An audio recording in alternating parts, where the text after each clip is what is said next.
Welcome to Critter Crusades, the show about ordinary people on extraordinary missions to help animals. My guest today is Sabine-Bradley Phillips, sort of a reptisitter, we would call her. She's very involved with the reptile world. Welcome. Thank you for joining us. Welcome. Well, I know you have so many stars here in our studio, and I have to just look right away at this most gorgeous creature, and this is Lola. Tell me more about Lola. Lola is about 4.5-year-old iguana, and a typical green iguana, probably from somewhere in Central America, which is where they are bred on farms, and they're commonly sold downtown or in pet shops, and people can buy them for like $10 or $20. And what people don't know is that these animals are high maintenance. It's like having a 3-year-old in your house the whole time, because they become very smart, and they need special lights, and they need good food, and they need sunshine, and they need a lot of things to grow. Lola is 4.5-year-old, and this iguana is 4.5-year-old.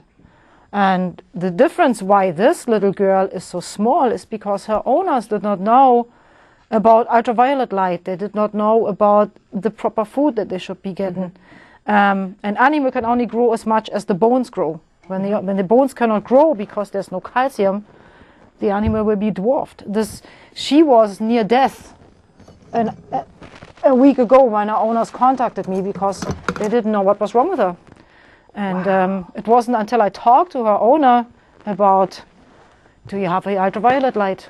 You know, does she ever get out into the sun? What do you feed her? That I figured out what was wrong with her. And when you look closely, you will actually see her knees being swollen, which is typical for calcium deficiency.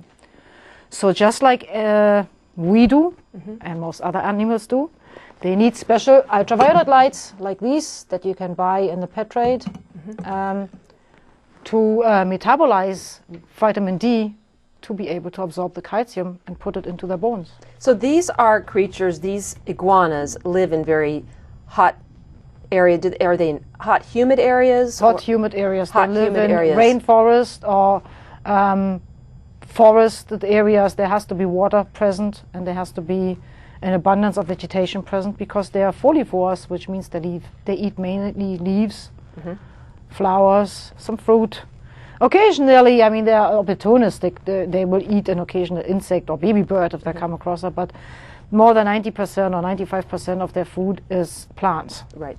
So backing up a little bit, how did you get involved with reptiles? A long time ago, I got my first iguana, and from there I went to the first reptile shows, and then I took in some turtles that I wanted to rescue, and it just snowballed from there. What made you want to rescue them?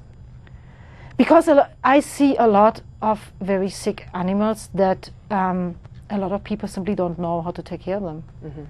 And so I try to spread information about that to help as many as I can. Now, you're from Germany, correct? Yes. It's not a country that is probably very warm most of the time. Do you have many reptiles in that country? Actually, the German vivarium, that's what you call it in Germany, or terroristic friends, they're very tightly organized. Unlike here, it's a national organization that people can join in, and they have different laws than here. And as much as 2 years ago, Germany actually adopted into the constitution that vertebrate animals have certain rights. Wonderful. I know so many people that come from Germany that are here in Los Angeles that are doing rescue, and they said it's unheard of. Somebody would give up their Mercedes or their whatever before they would ever even take an animal to a pound. It is no kill. They absolutely focus on that, and it's so wonderful when you hear that the country really as a group believes in the humanity. Well, they animals. are. It's not that they are. Dogs and cats usually stay in the shelters only a certain time, and then they will be euthanized because of rabies. Oh, okay. So an animal that is not verified that it has been vaccinated against rabies, they will euthanize them. So it just seems that some places are a little bit more progressive than others. So you have a lot of different fellows here that are joining us. I see a little group here of. Well, they were here a moment ago, and now all of a sudden they're hidden. There were some turtles. I have a tortoise a baby tortoise and I have a baby turtle. What's the difference between a tortoise and a turtle? Well, that's in the American language. We make a difference between turtles, which they are more affiliated with water, and they have functioning feet. They have actual little toes, whereas tortoises just have like little stompers. They don't have actual feet, and they are usually from more arid settings, and they can't swim. They would Tortoises cannot swim. They cannot swim. They sink like a stone. But turtles can. But turtles can. And I grew up with what they call snapping turtles. What is a snapping turtle? Snapping turtles are aquatic turtles. They are very rugged, live in more like the eastern seaboard of the United States. In fact, the alligator snapping turtle is one of the largest freshwater turtles in the world. The alligator? The alligator snapping turtle. Why do they call it that? There's two snapping turtles. You've got the common snapping turtle and you've got the alligator snapping turtle. And the bigger one is the alligator snapping turtle. They are the ones that have the little lure on their tongues, and they have these rugged shell. In fact, the shell of a turtle, the top part is called the carapace, and the bottom part is called the plastron. And the shell is made of bone, actually. And so it feels pain, and it bleeds, and it behaves like bone. So when you scratch a turtle, it will feel bleed? it. Oh yes, absolutely. That to me it's fascinating, because you think of this shell and people think, oh, the turtle goes in its shell and it's completely protected. They can actually be injured. Oh, raccoons, for instance, very commonly will take turtles and just chew them up. I see a lot of times when people have, for instance, dogs and turtles, or dogs and tortoises. If the turtle is smaller, all the dog has to do is just puncture the plastron, because as the turtle grows, the plastron, it's made of different scutes, and it grows by basically growing a new layer around each scoot, and that part is soft.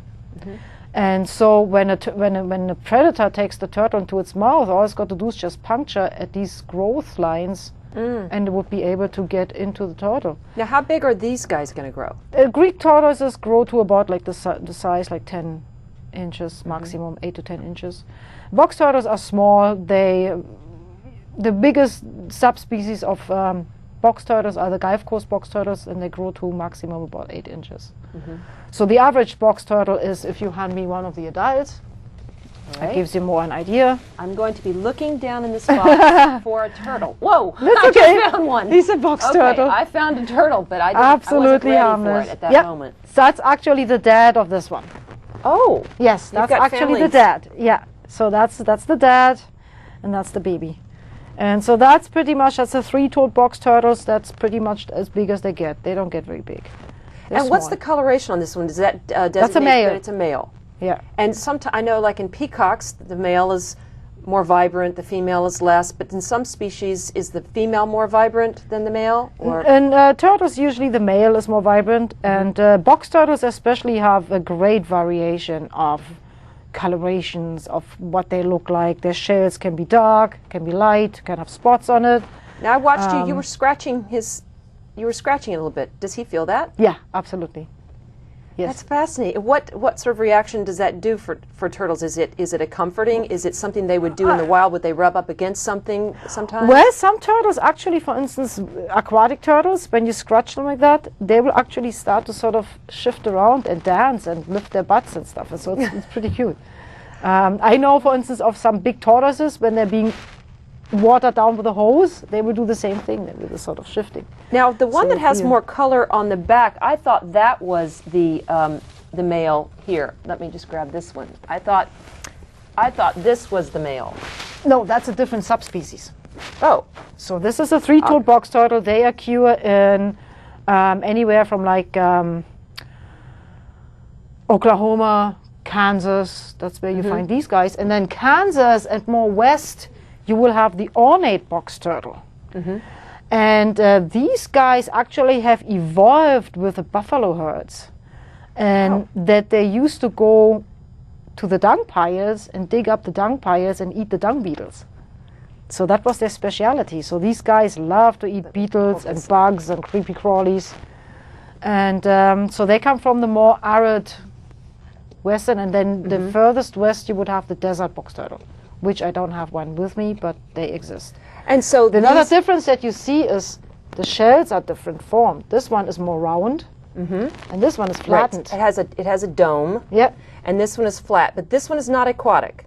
No, both are not aquatic. These are both are not aquatic. So, does the coloration help in what area they're located in, as far as hiding them from other predators or anything like that? So that's something that they have. If you put this girl in among dry grass, she would literally disappear in front of your eyes, just blend in. Right. You know, so. Right. What are their predators? Raccoons, humans. At the moment, the majority get killed by human intervention simply because they cannot live in malls or on freeways. So habitat destruction is a big thing. People make it a sport to run them over. And it's usually, especially the females that are looking for nesting sites, that can run over. That means not only did that particular female get killed, but all the eggs in her too, and future generations. So pet trade is a big thing. The majority of box turtles that you see in the pet trade are wild caught. So you have a little box turtle that was living in its little patch for years and years. It knew where to find the bugs and the fruit and whatnot, and was just taken away and shipped away with hundreds of others, and in filthy conditions often enough. And so one way to stop this is to not buy turtles or tortoises in the pet trade, but to adopt or buy from a reputable breeder. And now you do rescue of turtles as well as any iguanas or any kind of reptile. All right, we have some other reptiles that are visiting us. This I thought was a snake. Now what is this? This is a plated lizard from Africa. They come into the pet trade very commonly. Let me see if I can actually, because he's going to just jump out. There we go. And he actually lost his tail because I did a big mistake. I adopted him out. And that person did not take care of him. As you can see, he doesn't like being held. And he lost his beautiful long tail, and you can see it grew back, but it never grows back the same as it was before. And the reason why I like to take him out when I do education is because, according to newest DNA study, snakes have probably evolved from lizards like that, which are called the anguids. There we go. Which are called the anguids. That's a certain class of lizards. And you can see on the side he's got a fold. You have a lizard species here in California that looks very much like that. They're called alligator lizards. And you find them in your backyards, and they're very good critters to have around because they're very good natural pest control. The people do the mistake, they go out with all these poisons to get rid of the pest. What happens is the insects adapt to the poisons much faster, and you kill the predators that would be eating those insects, and so actually you make the problem worse. And where is he or she native of? East Africa. How would something like this get to the United States? Shipped. And legally or illegally? We have the Convention of Protection of Species, or CITES. As far as I know, these animals are not on the CITES list. Every country puts animals on there, or is an international symposium that puts them on there. That depends on the numbers, how they're found, what biologists or field researchers find. If there's for instance the possibility that some animals are still common, but there is habitat loss, and so they're put on CITES. And there's 3 grades. It's 1, 2, 3. And when an animal is put on 1, it can still be traded, but only in certain numbers, and you need papers for it. Until you reach 3, where virtually the trade in these animals or parts of that animal are absolutely forbidden. Animals that are on there are, for instance, all sea turtles that cannot be traded, either as parts or in the whole live animal. It's absolutely not legal. So that looks like a snake. Yes. Do you deal with snakes? Yes, I actually have a snake. And I have one. Why did I ask that question? I just knew you would have a snake for some reason. Actually, snakes have this reputation that is totally not deserved. This guy is, and I have to watch Lola because Lola does not like snakes. This guy is the absolute most peaceful critter there is. He is a beautiful serpent. I've had him since he was the size of a pencil. What type? That's a ball python. or royal python. They are again from Africa. And they're Oh, being skin is imported gorgeous. in large numbers. They don't get big. The females get bigger than the males. They get to about 6 feet. And they belong to the smaller python species. The skin feels, it doesn't feel real. It feels like you're feeling something fake, but you feel life in it. I can't explain it, but it is such a gorgeous, it's luminescent. It looks like it's wet, but it's not wet. No. And are these the type that grow to be so large that they strangle? No. You see in the movies, somebody's come up and they've been strangled by a python, or they've swallowed a baby boy or something. I hear. Well, these are ball pythons. They grow to, like I said, the maximum would be like 6 feet for the females. What is this underneath? That's how he actually, when you look underneath, that is actually how he moves. It helps him in his locomotion. That's part of the slithering process. Yeah, he's got muscles underneath here. And so those big belly scales help him grip the ground easier. So what does a snake like this eat? Small rodents. And what I do actually, I do not like the feeding of live rodents. Right. I am absolutely against it for one reason. When you look at his side, you will see scars. In fact, a lot of snakes get killed by their prey, because the mouse, or especially rats, will actually go into the defense and disembowel the snake, or just chew its face off. I've seen that many times. Many snakes have lost their eyesight. Wow. Because the rat just simply chewed their face. You always think of the snake as the predator and has nothing to worry about.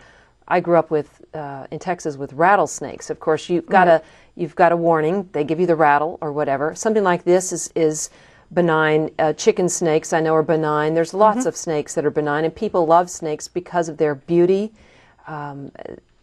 They're just a symbol of so many interesting things throughout history. But looking at this, it's constantly moving. What sort of exercise do they need? I mean, They don't. They don't. A snake's life is pretty much, it will go out and hunt, it will eat, and then it takes it a week or two to digest it. And during the digestion process, it doesn't want to be bothered. So you can keep a snake in a sweater box like this, and it's going to be perfectly happy. Now and then, when he starts to move, I know he's hungry, and I take him out, and I just let him move around a little bit until I feed him. And once he's fed, he goes back into his box, and he'll just sleep in there. And how often do you feed him? Once every week or 10 days. That's fine. So because reptiles are very sufficient with their energies, especially snakes. They have evolved in a way they don't need much to eat. That's a generalization, because there is some snakes, like for instance indigo snakes. If you are from Texas, you know indigo snakes. They eat a lot. They like to eat. They have a fast metabolism. Racers, for instance, have a fast metabolism. But these guys, they belong to the primitive snakes too. Pythons and boas, because they still have remnants of their legs. When you look here, you see those little things. They are called spores, and they are actually the remnants of legs. Would they have? It's what you're talking about with this. This would have evolved into some sort of snake that it didn't have a need for the legs anymore. So those left the body. Yeah. Now, as far as the tongue coming out like this, is that sensing?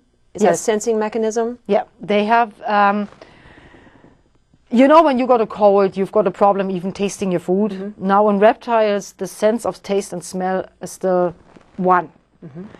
And what he does is he picks up with his tongue molecules in the air, and in the roof of his mouth, he has a little pit that's called the Jacobson's organ. And he will actually deposit those molecules that he's picked up in that pit, and it goes right to the brain and analyzes what he has picked up. And the tongue is forked, so he knows which direction it came from. Oh, fascinating. So it's if I would open, for instance, her mouth or you would see two deep grooves in the roof of the mouth, and that's what it is. It's the Jacobson's organ. Now we have the iguanas, the lizards, the snakes, the turtles, and now we have another friend that's up to my right side. And tell us a little bit before we can look at him. Now, who is he? That's a veiled chameleon. They come from the Arabian Peninsula, from Yemen.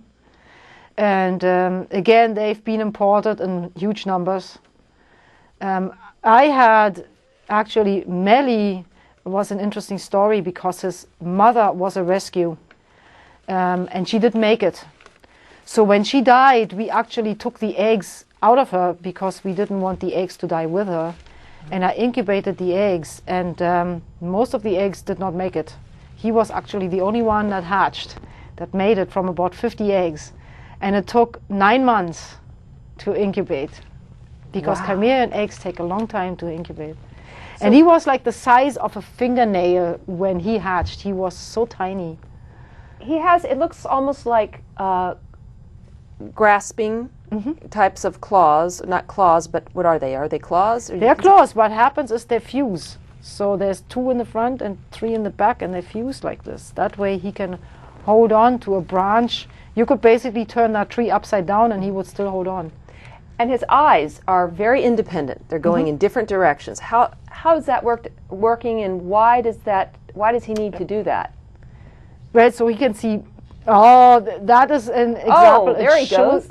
It shows you that the color that a chameleon has got nothing to do with the background.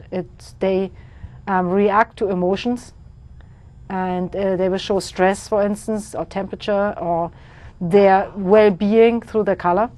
And the other thing is that they're absolutely solitary animals. They do not allow another chameleon in their premises at all. He's now has a lot of the blue colors. And yellow and black. And before yellow he was and black more green. was stress. Yeah. Oh, so actually the colors have a reason. Yes. Just like octopi. You know, octopi change their color and they communicate to each other about the emotional state. And chameleons do the same thing. Will he go to other colors besides those, or is that pretty much his tone? Did they turn reds or brown? He can turn completely black when he is really stressed. When something really, really scared him, he will turn completely black. And he will turn like black and white completely. Now, will weather conditions affect him, changing colors? Nearly all reptiles are affected by temperature, stress level. For instance, these guys will turn very dark when they are either sick, stressed, in pain, He's cold. now gotten so small. He was looking huge. Yeah. He is there air that goes out no, his body? what it is, he actually adopts his whole body shape. Their ribs are not hard and fused like ours. Their ribs can expand. So what he did was basically just make himself tall. And if you would have looked at him from above, you would have seen that he was really thin, like an upright walking pancake, basically. So it's just optical illusion. He just makes himself look really big. So the word chameleon will have a different meaning for all of us now. That's really fascinating. And do they fight with each other? Absolutely, to the death. To the death. If one of them does not give up and retreat, they will tear each other apart. By the way, the same goes for male iguanas. You cannot keep 2 male iguanas in the same room. Once they're sexually mature, they will fight. How did these breed? The female only allows the male close if she's close to her oestrus when she's ready to lay eggs. Mm-hmm. And there's only like a frame of a couple of days when she will allow a male to be in her presence. So they will not fight. They will change. They will change colors. Only in that time frame. If you put a male and female together at any other time, they will still fight. Right. So these guys are hard to. Chameleons are for intermediate reptile keepers.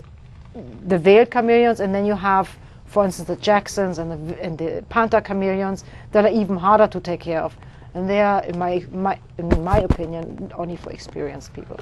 So you have photos of what can happen to someone, not just a chameleon. I mean, not just another chameleon or another iguana.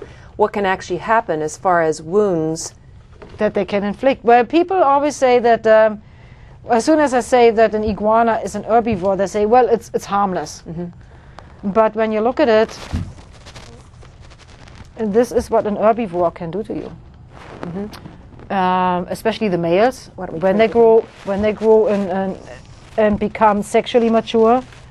Large male iguanas will start for 2 or 3 months in a year. They go into we call it the breeding blues, the breeding blahs, whatever. They change color, they become very orange. Mm-hmm. And they will challenge their owners because they see us as fellow iguanas. which is part of their adaptation. That's how they got used to living with us. The downside is that he will treat us like another iguana, which means he will attack. And iguanas have very sharp teeth. They replace their teeth at all the time. Every second tooth is in replacement. And when you look at the chart, you can see that they have serrated teeth like sharks. And that slices through human flesh like butter. In these last moments, there's probably nonprofits, people can look and learn more about these animals. What would be something if people are interested in tortoises or turtles? Where should they go for that? Well, we have here in California, we got the California Turtle and Tortoise Club. If you want to go online, it's tortoise.org. Just check up your local chapter and just drop on in. They have regular meetings. Get in contact with somebody. They have all the information online. And I guess the main thing is people really need to be educated about any of these creatures. There's no excuse nowadays. I hear that a lot, as I didn't know, and there's no excuse. The information is out there. You just Google whatever animal you're interested in, preferably before you get it, so that you have everything ready. Let's say for a normal diurnal lizard like an iguana, you need ultraviolet light, a heat light, a tank or cage of appropriate size. You cannot stick her in a little tank. You need to know about the food, the proper food preferences, humidity levels. Great. Thank you so much for coming. We really appreciate it. Thank you for joining us on Critter Crusades, a show about ordinary people on extraordinary missions.